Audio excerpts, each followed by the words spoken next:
so excited to have Amy Edelstein on this podcast, and she is so well accomplished. And I just really want to go over, because you're a nonprofit leader, an author, an educator, and just in general, like a very strong spiritual journey in your newest book. So really excited to welcome you here. Thank you so much. I'm looking forward to our conversation. All right. So without further ado, can you provide us like a short introduction about yourself, your background, or your interests?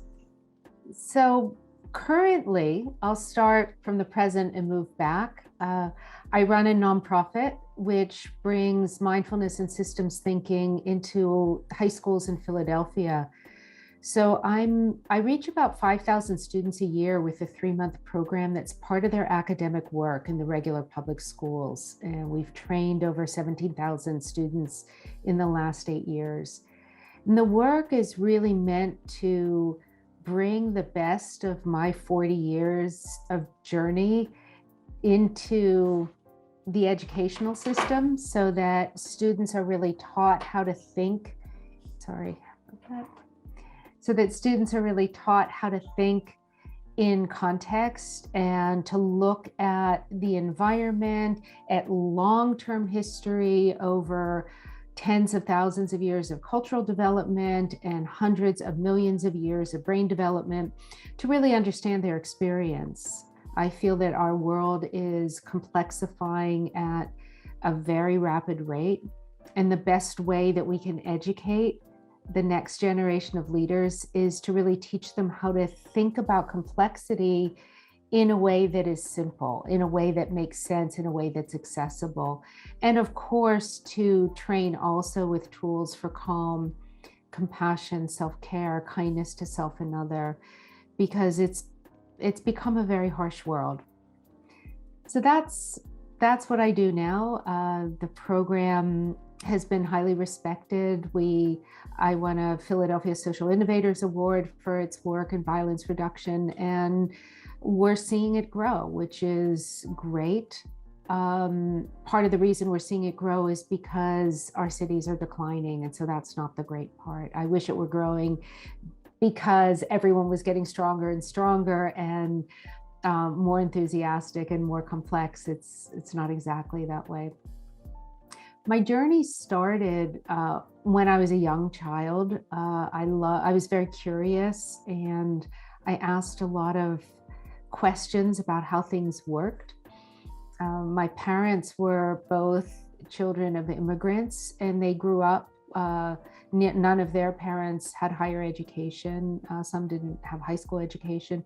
Both my parents went to college. My father was a scientist, and when I was young, 3, 4, 5, he used to ask my brother and I very difficult questions like, what's at the end of the stars? And when he came up with an answer, if he said something, he'd say, well, what's after that? And he was really trying to get us to reflect on concepts like infinity and things that you couldn't really wrap your brain around. And that was an early impetus for me to not try to make sense of the world so that I could put things in place, but try to ask questions that really opened my mind up. Mm-hmm. And I started meditating when I was a sophomore in high school in 1978 and continued. So I spent the better part of my adult life. I did go to college and studied educational theory, political science, and regional development to figure out how to build the structures of culture that enable our higher capacities to come into being. But most of my adult life I spent practicing different forms of meditation, studying, researching, publishing, and teaching. And that led me to my work with teens, which started in 2014. That's my mini version. So you think that education is going to be the best approach, at least, to be able to develop the youth today? Well, I think that the education as we have it is inadequate. Mm-hmm. It's inadequate. It's antiquated. It really is founded on principles that were developed in the 1950s when we were mechanizing.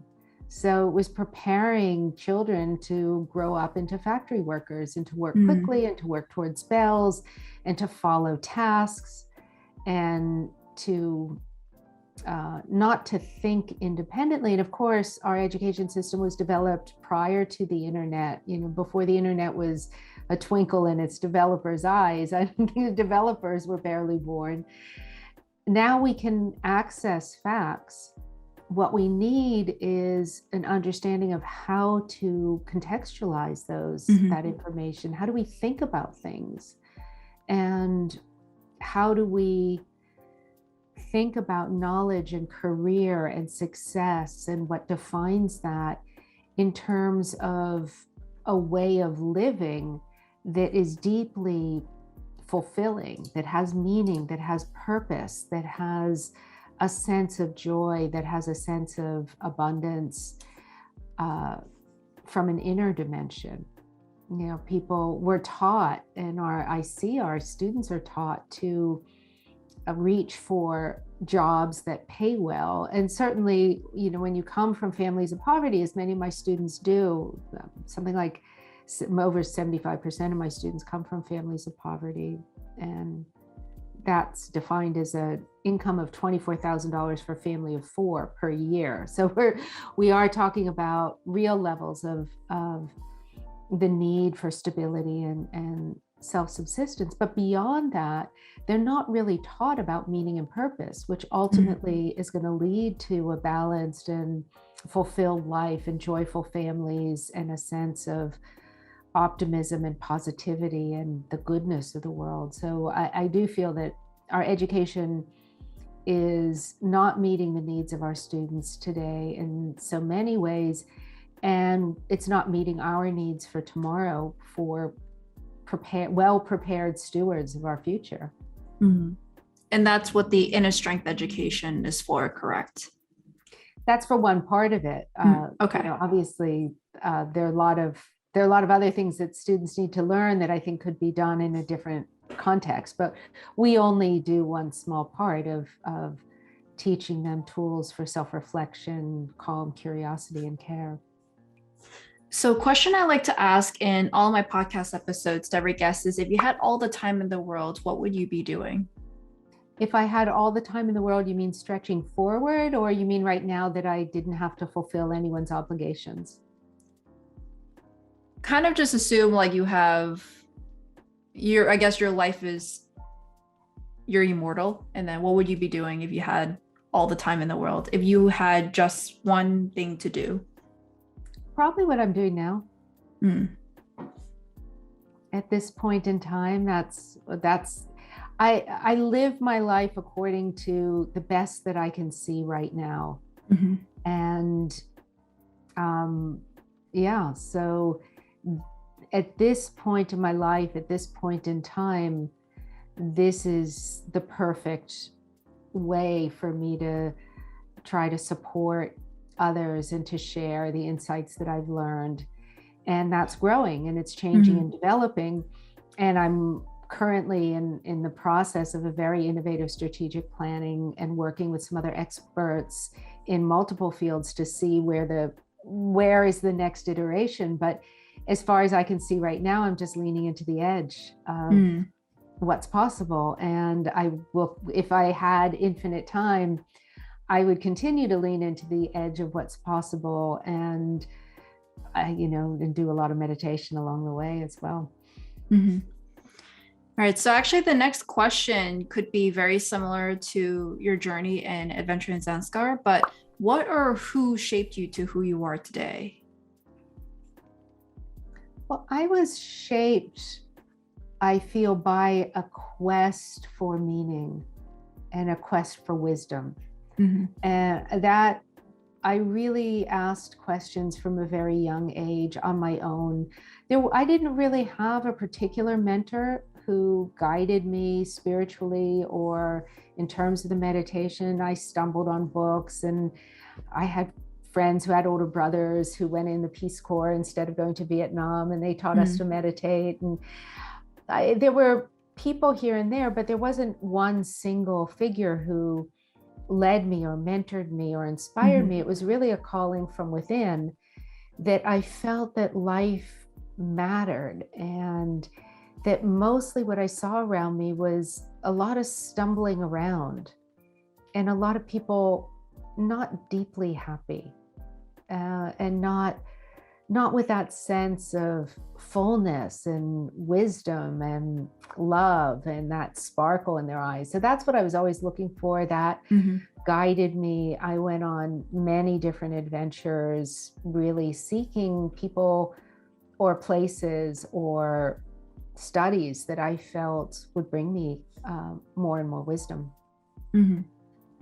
Okay, so can you walk us through your journey up until this point? You're a nonprofit leader, author, educator, and you have so much work in revolutionizing education. And also talk a little bit about Adventures in Zanskar. Like, what's the inspiration of writing your memoir? So Adventure in Zanskar it's a 2-month period of 12 months that I spent walking in different parts of the high Himalayas. This was in the early 80s, and this part of the journey took place in the summer of 1983. I had just turned 21. So it was an exciting time for me. I spent the better part of 4 years in North India. And I went to this remote valley because I had heard from a few people who had been there that it was magic, that it was a really special place. It's the oldest Buddhist valley in the world. It became Buddhist before Tibet became Buddhist, or at least it's said to have.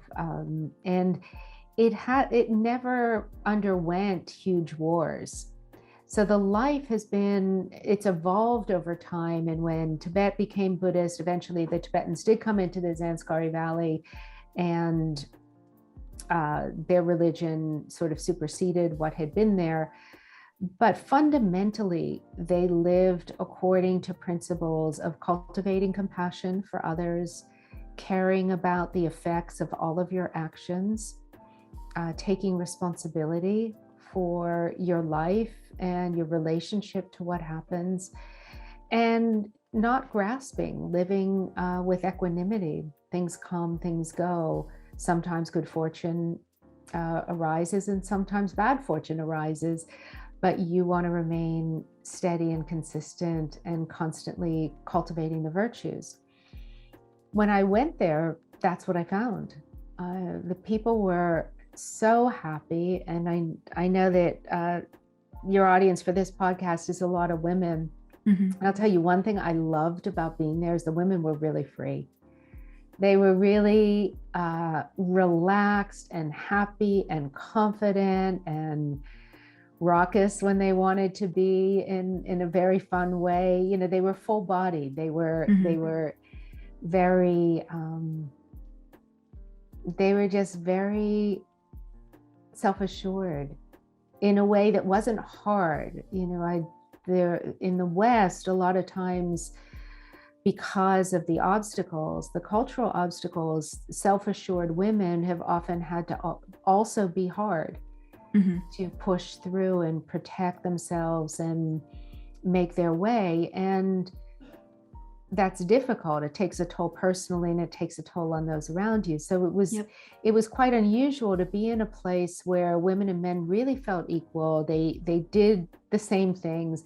Now, obviously, the religion is a patriarchal society, and the monks are favored over the nuns, and the reincarnated lamas tend to almost always be men.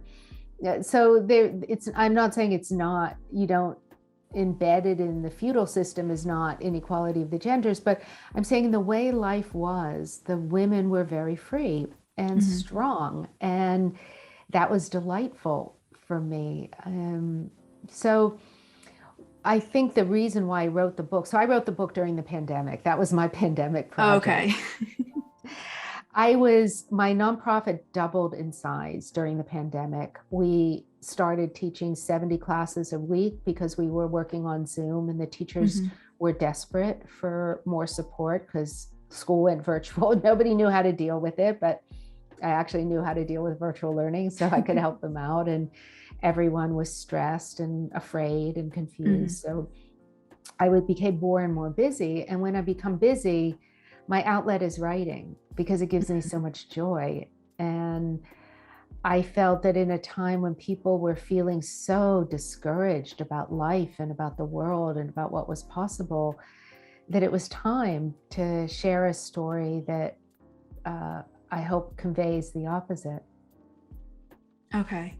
So in some cases, from what I'm gathering, is just how simple and isolated that world is that it doesn't have all the pressures of the world, and that's why they were able to live freely.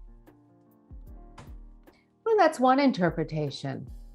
I don't, I mean, I think more what I feel is the reason why there was so much harmony, because it was not because of that. I'd been in other areas, remote areas of Nepal and India and Burma and Bangladesh, and you see different, obviously village life is simpler. It's harsher in a lot of ways. It really is hard. I mean, it's cold up there. It's dirty. It's a lot of hard work. But the generosity of spirit I saw and the equanimity had more to do with their philosophical values and their practices than the simplicity of life. Obviously, when you're in a material culture that commoditizes things, the values shift. And you could say, oh, it's a busier life, so it's more complicated. But it's busier and more complicated also because the values are different. So can you have a modern life that is not moved by that acquisition of things and the fear of being without? And can we live a modern life that has that same level of equanimity and generosity? I certainly think it's possible. And you see it in small households or pockets, but you don't have a whole city. Certainly Philadelphia is far from that. All right. So can you explain to me a little bit about the actual writing process itself? Because like you said, it was during the pandemic. It was almost cathartic to just kind of walk away from daily stresses and be able to just kind of put everything pen to paper. And so how was that process? Was this just something that you did as part of a meditation process, a meditative process? Or was it something that you were like, okay, every Saturday I'm going to do this and just going to do this so that way I can, well, it looks like you kind of like to do the writing. So it's not like really a chore, but what was your writing process for this? Well, I had notes from the time. So I had 2 small Indian copybooks, like school children copybooks, and really tiny handwriting. So the first thing I did was I actually read my journals aloud and then transcribed the audio because it was easier to be able to just take it all in that way. And then I just wrote whenever I had 15 minutes. I just grabbed 15 minutes here, 15 minutes there. Sometimes on the weekend I'd have more time, or some evenings I'd just stay up and write. I just plugged away at it. I think that oftentimes people postpone writing because they wait until they have months of, vast open expanse with nothing to do. And I guess the main recommendation I'd have for your listeners who, if they have a writing project, is the main thing is just clear your desk. Just put the papers in folders, put the bills away, just so you can't see them, so they don't bother you. And write whenever you have 15 minutes. Don't worry about needing a long amount of time. And if you are writing every day, or pretty much every day, without a rule that you have to write every day, but you just find, the thing about writing is once you start, it's a little bit like, it's like when you lock your cat outside the bedroom door, and your cat or dog, it's constantly scratching to come in, and you're like, no, you're not allowed in right now. I have a guest over who's allergic. You have to stay in the other room. And they, of course, want to come in. Well, that's the way it is with writing. Once you start writing, that creative process is always there, just scratching at the door going, let me in, do a little more. So it gets done. It just has its own life. I just encourage people not to stress about writing. It's okay. It'll be good enough. Have you ever thought about even going full-time as a writer? Um, Not really. I've written 6 books. I have another one that I know I'll start soon. Right now, it feels like I'm supposed to be creating this program. Mm. I'd like to write more. I'd like to spend more time on content. I'd like to do more of that, but uh, it's not really in the cards for at least the short term future. And, Mm-hmm. I write as much as I can, and maybe in the next iteration of the program, when I'm able to focus more only on the creative process and not on the administrative, Yeah. I'll have more time. But I'm not worried about it.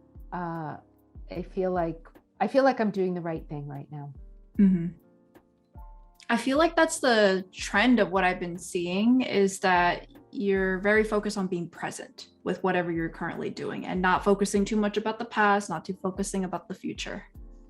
Yeah, exactly. Mm-hmm. Exactly. I plan.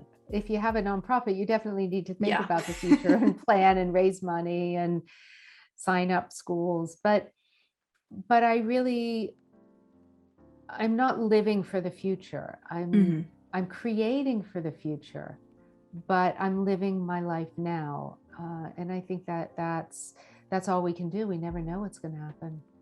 So the book is about purpose, role of meditation, and the work of inner strength education. Why is this so important? Has it always been important and we just never really realized about it? Or particularly you feel like there were particular events, like for example, the pandemic, that may have made it even more important than ever? I know mental health was a big thing during the pandemic. It still should be. But what's your take on this? I mean, the New York Times this past weekend just did a 3-part episode on teen mental health and the alarming increase over the last year. So we're really, it didn't end when we got the booster. Mm. And I don't think I think the pandemic exacerbated youth mental health, but I feel like in general, especially in America, there are so many undealt with underlying issues. It's really hard to have such a large country with people from so many different backgrounds and have it be harmonious. Of course, it's a lot easier if you're a tiny valley like Zanskar or a more homogeneous country like Denmark. But when you have a couple 100 million people, different backgrounds, different needs, different religions, we create a way of being together that often focuses on things we can agree on that are more superficial. Mm-hmm.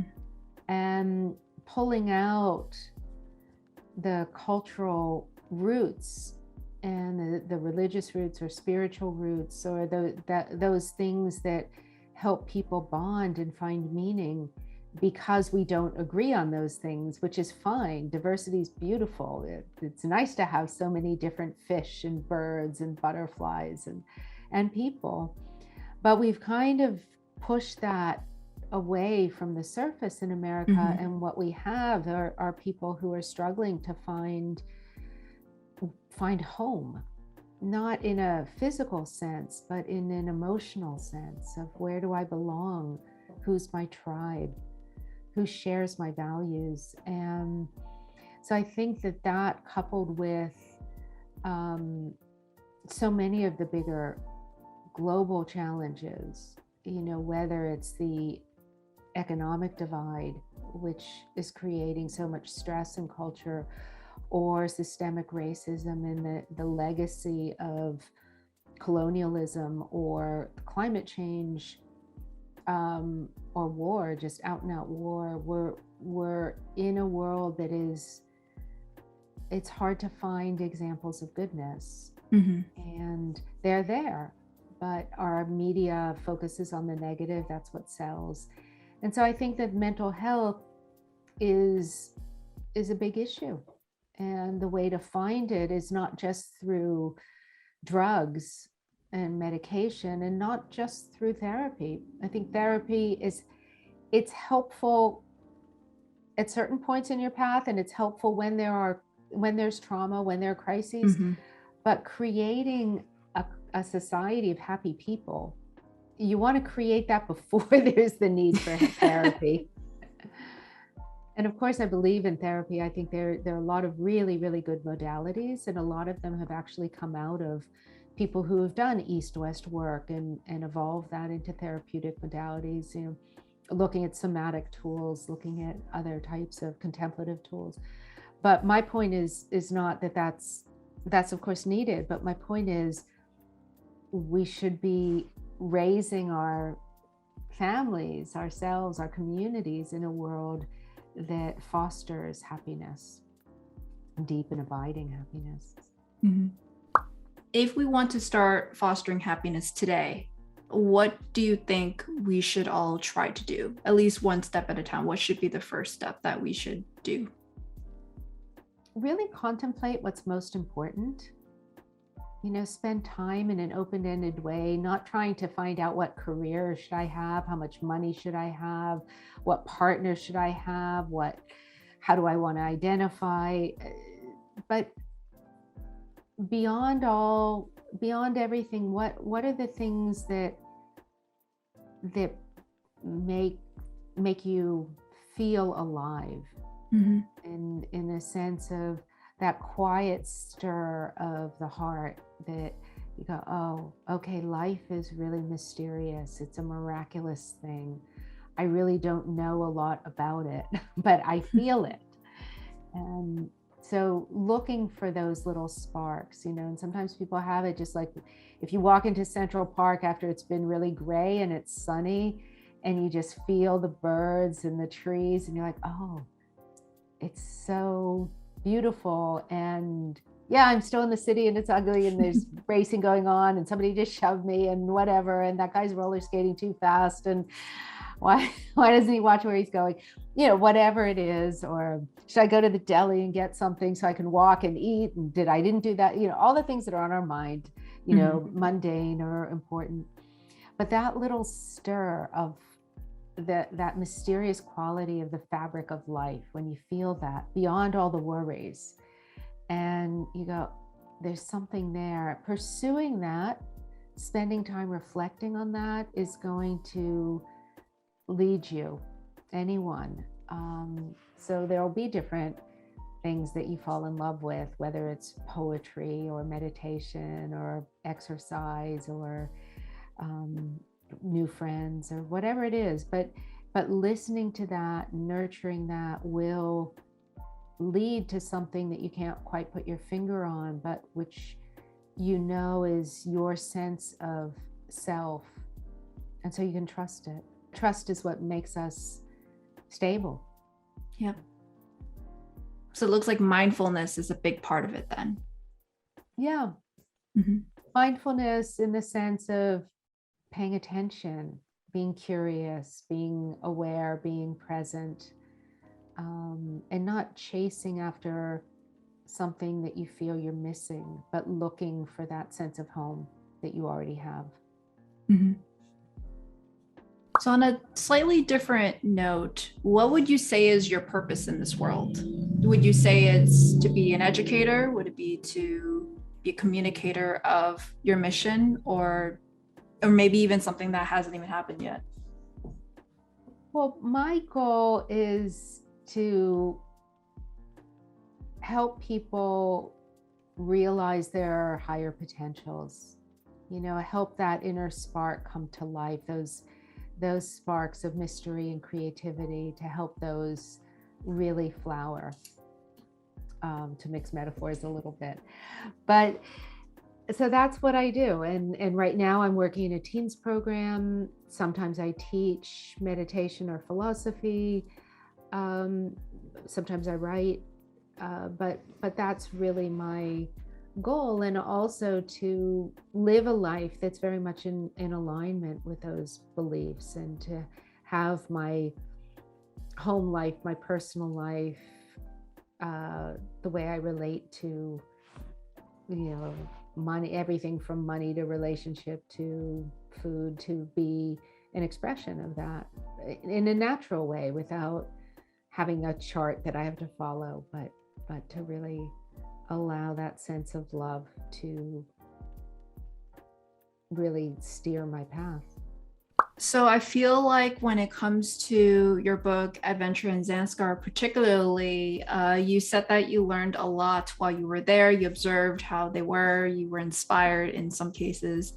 In what way has that actually guided the way you are today? If you were to, were you a spiritual person before then? I definitely was. Okay. I was a meditator already, and before that, I had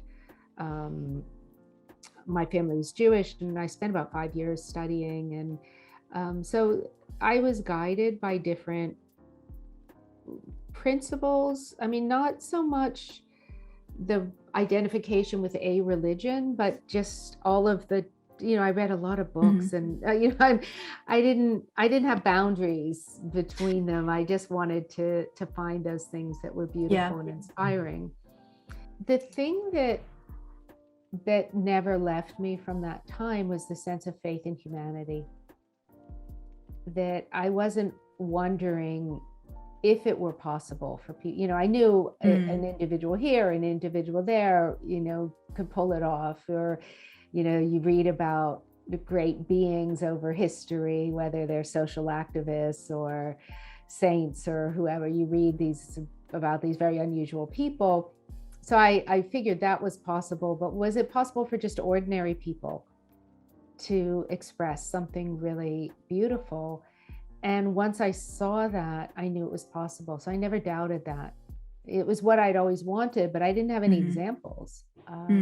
I mostly had examples of people who had high principles and fought, or countries that had high principles and went to war and colonized. And so the principles were there, but the enactment was only in very, very tiny communities. And when I saw that, I said, okay, it is actually possible. And having seen that makes a difference, because I'm not wondering anymore. I'm just trying to catalyze that. It instilled some hope in you. Yeah. So as a woman in the education and in some cases the publishing industry, how has your journey been? Have you faced hardships? And in general, like, how has that been even in the spiritual realm? Well, it was definitely, I went to Asia on my own. And as a woman on my own, of course, it's much harder. And also, I think I was just very aware as a product of the 70s. I was in college in 1980s when I went to college, and that was sort of the beginning of the second wave of feminism. And there was a lot of push. There were a lot of very seminal books published about patriarchal atrocities. Susan Brown Miller wrote a book about domestic violence, which had impacted me very deeply. It kind of gave me a sense of just how unsafe women can be in sort of across socioeconomic brackets, across professions, and of course particularly bad in the military and in the police. And that kind of set me on edge for some years as a young woman, feeling the reality of that and feeling the fragility. So I was very aware of, and it's not just a physical intimidation. It's certainly also, it's coupled with, the reins of power and who holds power and who has access. Now, I wasn't very limited by that. I was a little toughy, and so I kept doing what I wanted to do, but I was aware, and in a way that, I knew men at the time. I think it's different now. I think, especially with a lot of gender fluidity, a lot more individuals who present as men are experiencing some of the discomfort that women, always had to experience in culture. So I feel that in the education world is primarily female until you get to the higher positions. Mhm. So I'm also aware of that, that I definitely hold my own, and I make certain that that my organization is taken seriously and not just seen as, oh, it's a nice thing that some woman is doing because women are good at helping. So Mm. I make sure that people really get the complexity. So actually, a thought just crossed my mind that through your program particularly, what have you been instilling on the younger women out there? So particularly through your education, through your nonprofit, has there been something that you have been doing to make sure that they are finding their inner strength, but at the same time being prepared for the outside world? Well, I think that the tools of reflection and contemplation and systems thinking do that. Mm-hmm. So I don't focus specifically on boys or specifically on girls, but I think my example is somebody who's written books, founded the nonprofit, and accomplished all of this, speaks to the girls and says, Mm-hmm. no, you can certainly do it. You're certainly smart enough Mm-hmm. and strong enough.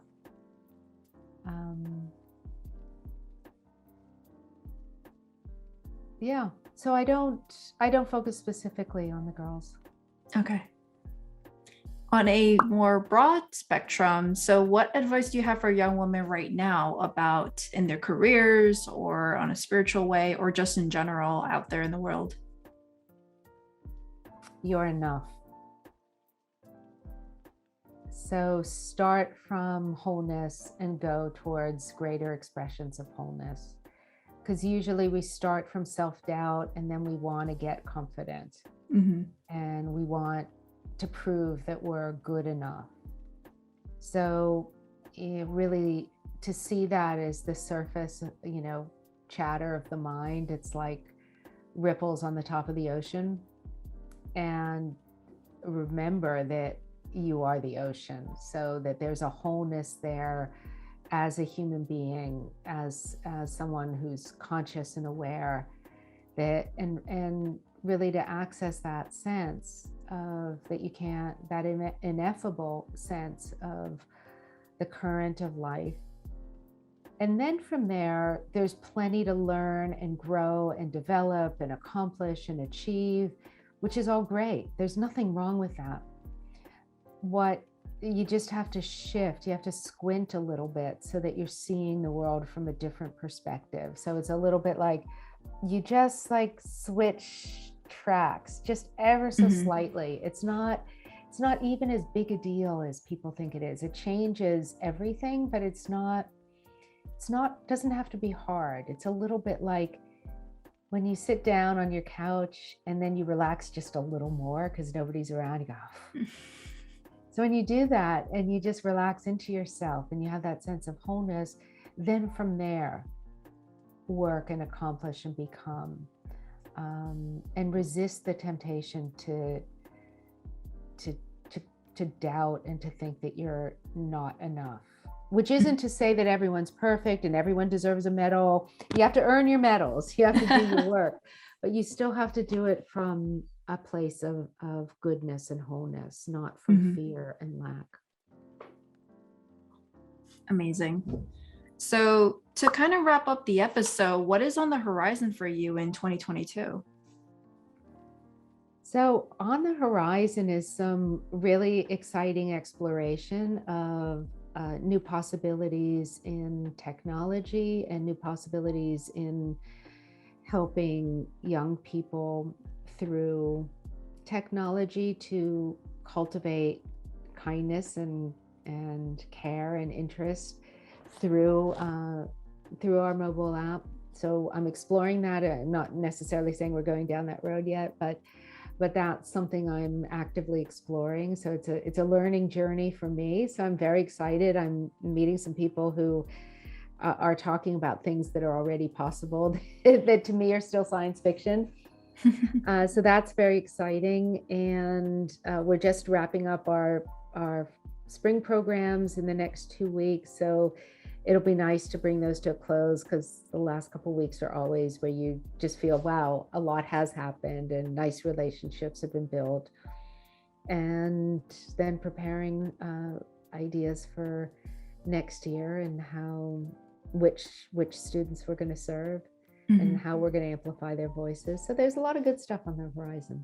Do you have a potential new book on the horizon? Not that I'm ready to name yet. I have about 3 and I haven't started writing any of them. So nothing that I can name yet. Adventure in Zanskar is a good one. And I have another book called The Conscious Classroom, which is more about the principles and the stories from the classroom, which it still has a lot of life in it. It's a great book. So if you were to say, who is the adventure in Zanskar's for, like the type of person or kind of mind or headspace that you should be coming into, who is this book for? I've heard from a lot, I've had people in their 20s read it and love it. I have somebody who's in their 90s who keeps writing to me about it. So if you want to be inspired, if you want to think about, learn about how to apply meditation, like how do you live it, not in a how to do this and have a chart by your bed, but through an example. If you like travel and other cultures and contemplating other cultures, or if you like nature, or if you just like to find out about, the inner journey from the eyes of a 21-year-old 40 years ago, when the world was a little slower. So how can we find you on social media, and what can we do to support you on this journey, in your educational journey, in your nonprofit journey, as well as in your book? Thank you. Well, first off, Adventure in Zanskar is available at bookstores, or if they don't have it, they can order it. It's on Amazon, of course. My nonprofit is Inner Strength Education, and donations to support the teens of any amount are very much appreciated. As I said, well over 70%, 75% of our kids come from families of poverty. This is something, I want to reach. We're reaching about 5,000 kids a year, but it's not enough. So certainly people can support the work there and find out more about it there. If you have younger siblings who are in their teens, I know older people who are on our app, but it really is the reason why I say it's for teens, because we haven't opened the chat function yet, but we will. And when we do, of course, we want teens to be communicating with each other, because otherwise it gets a little funky. But it's free. There is no paywall. It's on Google Play and the App Store. So feel free to share it. If you're a teacher, you can share it with your classroom. It's meant to be used. So I really want to encourage people to use it. And you can find me also on Facebook and Instagram for Inner Strength. And I have a website, amyedelstein.com. Thank you so much. And all of those links will be down in the description, so definitely check her out. Well, I really appreciate having you on this podcast, and I'm really excited for what everyone has to think about this particular episode. And do you have any last words for our listeners? Have hope. Hang in there for the long haul. The world's been through a lot of hard times. It's a particularly hard time right now. But there have been other hard times in history. I wouldn't want to go back to the Middle Ages. So, let's lean in, let's take care of each other, let's take care of ourselves, and we'll get through this. All right. Thank you so much. Thank you.